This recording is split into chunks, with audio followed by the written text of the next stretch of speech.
Just so you understand, Europe is loaning the money to Ukraine. They get their money back. No, in fact, to be frank, we paid 60% of the total effort, and it was through, like the US, loans, guarantee, grants, and we provided real money, to be clear. We have 230 billion frozen assets in Europe, Russian assets, but this is not as a collateral of a loan, because this is not our belonging. So they are frozen.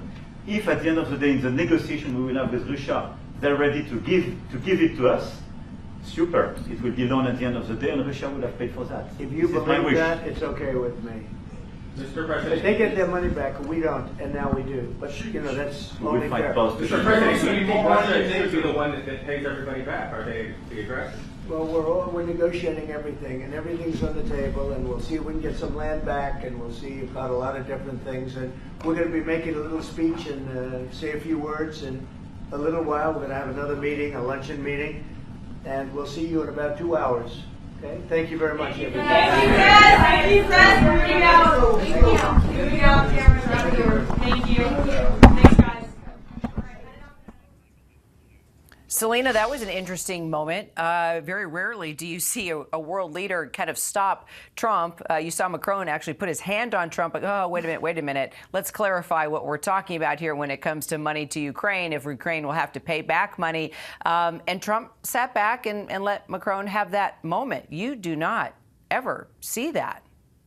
And it kind of speaks to this extraordinary moment we're in, Kira, where there's a lot of uncertainty with these Europeans when it comes to this relationship they have with President Trump, as they have seen the president of the United States repeat falsehoods when it comes to the war in Ukraine. We've talked about how he had called Zelenskyy a dictator, that he had falsely blamed Zelenskyy for this war beginning in the first place. But you heard the president there in the room try and defend his strategy for why he's been reaching out to Putin, why he believes it was a mistake that President Biden had isolated the Russian leader. He said a number of newsmaking things. He said that he believes he can end the war in a matter of weeks. He said that he wants to visit Moscow when the timing is appropriate. He also said that they're close with Ukraine on reaching that minerals resource deal. So the original proposal was for Ukraine to give 50% of the revenue from its rare earth minerals, as well as other key resources, give it to the U.S. as a way to pay back America for sending billions of dollars to help support Ukraine in the war effort. Now, that original proposal did not include security guarantees.